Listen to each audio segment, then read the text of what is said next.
Las 70 semanas de Daniel dadas al pueblo de Israel y su ciudad santa Jerusalén quedan distribuidas de esta manera. La palabra de Dios nos confirma que Jesús viene por segunda vez antes del milenio. Y ahora la pregunta que muchos cristianos se hacen: ¿la iglesia o esposa de Cristo vivirá aquí en la tierra la semana 70?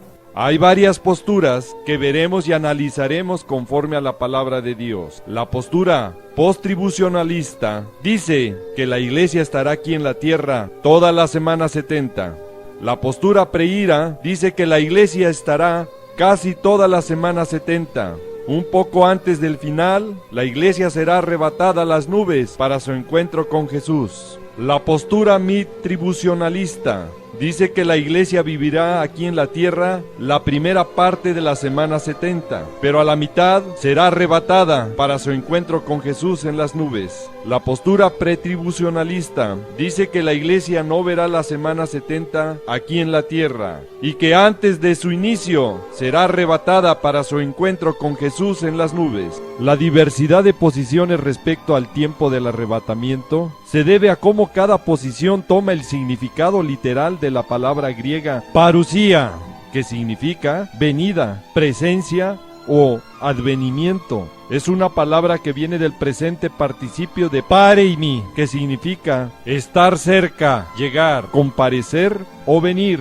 De acuerdo al significado que tome cada postura, será el argumento para defender su posición.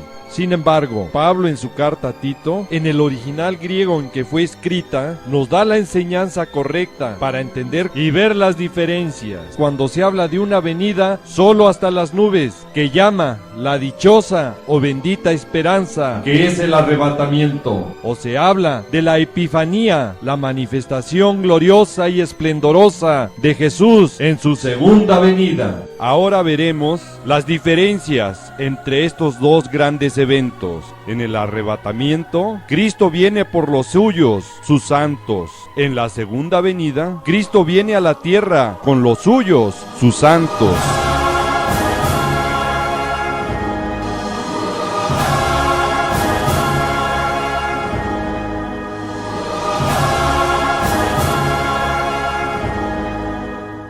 En el arrebatamiento, el encuentro es en las nubes. En su segunda venida, el encuentro es en Israel, en el monte de los olivos.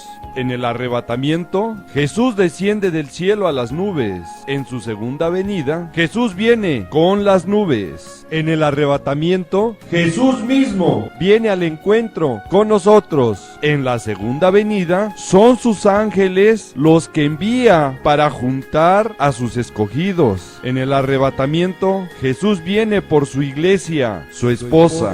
En la segunda venida, Jesús viene con su esposa y como Mesías a Israel. En el arrebatamiento, Cristo viene como la estrella resplandeciente de la mañana. En su segunda venida, Cristo viene como el sol de justicia. En el arrebatamiento, la iglesia entra en el gozo de su Señor. En su segunda venida, Israel termina con su angustia de Jacob. En el arrebatamiento, la iglesia es llevada a sus moradas celestiales. En la segunda venida, los salvos resucitados no van a sus moradas celestiales, reinarán por 1000 años aquí en la tierra. En el arrebatamiento, no hay juicios sobre los habitantes de la tierra. En su segunda venida, Cristo juzga a todos los habitantes de la tierra. En el arrebatamiento, la iglesia es llevada a los cielos. En su segunda venida, Cristo establece su reino milenial en la tierra. En el arrebatamiento, Jesús viene como ladrón en la noche. En su segunda venida, viene en poder y gloria. En el arrebatamiento, la señal es cuando digan paz y seguridad. En su segunda venida, hay muchas señales de la venida física de Jesús. En el arrebatamiento, es solo para los de Cristo.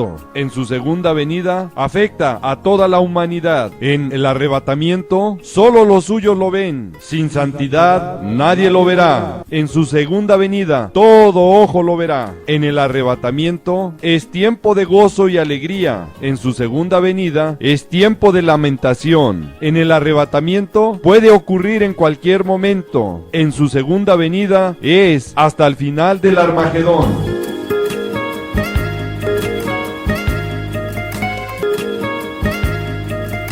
La posición postribucionalista toma como argumento 1 Corintios 15:23, pero cada uno en su debido orden en Cristo, las primicias, luego los que son de Cristo en su venida. La palabra indica solamente en su venida, no especifica o dice segunda venida, como para relacionarla hasta el final de la semana 70, cuando sea la primera resurrección, solo de los decapitados. Así lo especifica la palabra de Dios. Si fuera una primera resurrección general, como esta posición la toma, veremos varias contradicciones bíblicas. A la mitad de la semana 70 hay otra resurrección, la de los 2 testigos en Jerusalén. Entonces, hay algunos que se van antes de la primera. El error continúa juntar en un solo evento el arrebatamiento con la segunda venida. No ven las grandes diferencias, que en el arrebatamiento resucitarán primero los muertos en Cristo y después nosotros, los que vivimos, los que hayamos quedado, seremos arrebatados juntamente con ellos para encontrarnos con nuestro Señor Jesucristo en las nubes. En la primera resurrección solo hay muertos, que son las almas de los decapitados. No hay vivos como hay en el arrebatamiento. Otra incongruencia de esta posición es que si la iglesia pasa aquí en la tierra la semana 70, como dice, entonces todos los salvos formarían parte de ella y se irían en el arrebatamiento a sus moradas celestiales, donde nuestros cuerpos humanos serán transformados en el arrebatamiento, porque la carne y la sangre no pueden heredar el reino de Dios. Seremos como ángeles que ya no podremos procrear. Los impíos se quedan en la tierra y serán todos destruidos. Por lo tanto, no habría cuerpos humanos para procrear el milenio. Vino entonces a mí uno de los 7 ángeles que tenía las 7 copas llenas de las 7 plagas postreras, y habló conmigo diciendo: ven acá, yo te mostraré la desposada, la esposa del Cordero. Este versículo es clave al leer el contexto de la palabra de Dios. Nos dice claramente que antes que sean derramadas las 7 plagas postreras, que son las 7 copas que están llenas, la desposada, nosotros, ya somos la esposa de Cristo. Esto nos indica que ya se celebraron las bodas del Cordero. Y esto es mucho antes de la segunda venida de nuestro Señor Jesucristo.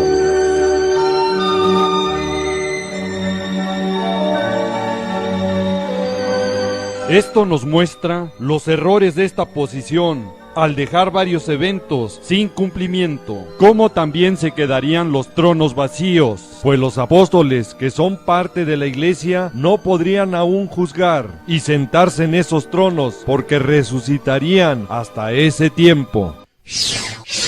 La postura preira es considerada la nueva posición postribucionalista, que adelanta un poco antes el arrebatamiento de la segunda venida de nuestro Señor Jesús. Así corrige aparentemente los errores antes exhibidos del postribucionalismo. Marvin Rosenthal impulsa en grande manera con sus escritos y su libro el rapto preira de la iglesia. Después, también Robert Van Campin hace lo mismo con sus libros La señal y el rapto en los años 90. El principal error de esta postura es manipular el espacio y tiempo de los juicios de la ira de Dios en la semana 70.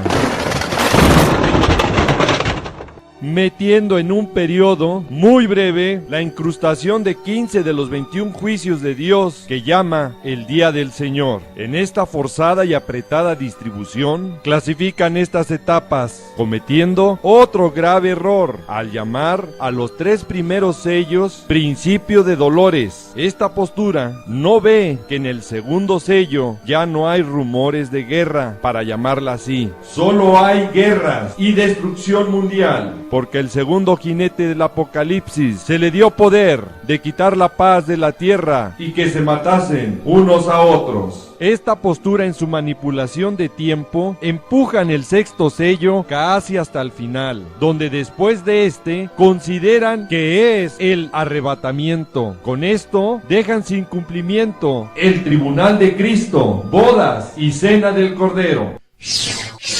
La postura mitribucionalista se hizo popular por muchos cuando Norman Harrison en 1941 publicó su libro El fin, una reconsideración de la revelación, que contribuyó a que muchos la aceptaran. Esta posición considera que la Iglesia solo vivirá aquí en la tierra la primera mitad de los 7 años de la semana 70 y que será arrebatada cuando los 2 testigos resuciten y escuchen una gran voz del cielo: ¡Subid acá! El primer error de esta postura es relacionar los 2 testigos en Israel con la Iglesia. Esta asociación de eventos los lleva a enfocarse en el subid acá del capítulo 11 y no ver el anterior, sube acá, del capítulo 4 del Apocalipsis. Otro gran error de esta postura es confundir los eventos de las trompetas y no identificar a los personajes que la tocan. La última trompeta de los 7 juicios de la ira de Dios con la final trompeta del arrebatamiento. ¿No ven la gran diferencia? Que en el arrebatamiento la toca el Señor mismo, Jesús, con trompeta de Dios. Y en la última trompeta de los juicios de la ira de Dios es un ángel, el último de los que tienen las 7 trompetas.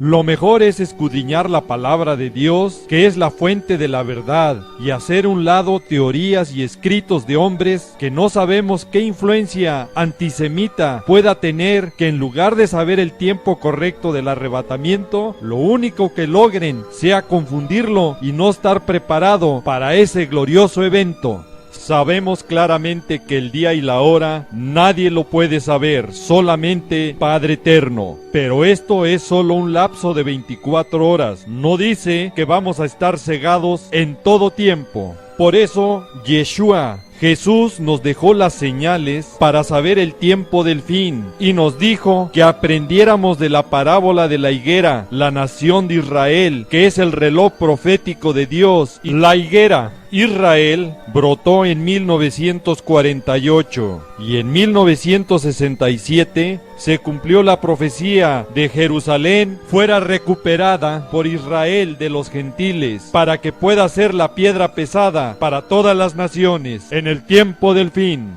Desde ese tiempo, la cuenta regresiva para el arrebatamiento empezó, y eso puede ocurrir ya en cualquier momento. Ahora veremos, conforme a la palabra de Dios, cuándo puede ser el tiempo máximo de espera para el arrebatamiento o el jarpazo, el ser tomados por Jesús mismo a las nubes. Usted debe de saber que la palabra de Dios en los originales escritos no tiene divisiones de capítulos o de versículos. El hombre las hizo con el objetivo de ubicarnos y saber en qué parte de la escritura está el texto que buscamos. Ahora vamos a ver la profecía clave en la primera carta de Pablo a los tesalonicenses. El leer los capítulos 4 y 5 nos hará descubrir el tiempo de nuestra partida al cielo para nuestro encuentro con Jesús. Pero acerca de los tiempos, la palabra tiempos viene del griego, que significa tiempo apropiado, sazón, oportunidad. Y de las ocasiones viene de la palabra aforme, que significa ocasión, punto de partida. No tenéis necesidad, hermanos, de que yo os escriba, porque vosotros sabéis perfectamente que el día del Señor vendrá así como ladrón en la noche, que cuando digan paz y seguridad, entonces vendrá sobre ellos destrucción repentina, como los dolores a la mujer encinta, y no escaparán. Mas vosotros, hermanos, no estáis en tinieblas, para que aquel día os sorprenda como ladrón. Paz y seguridad, ¿dónde oí eso?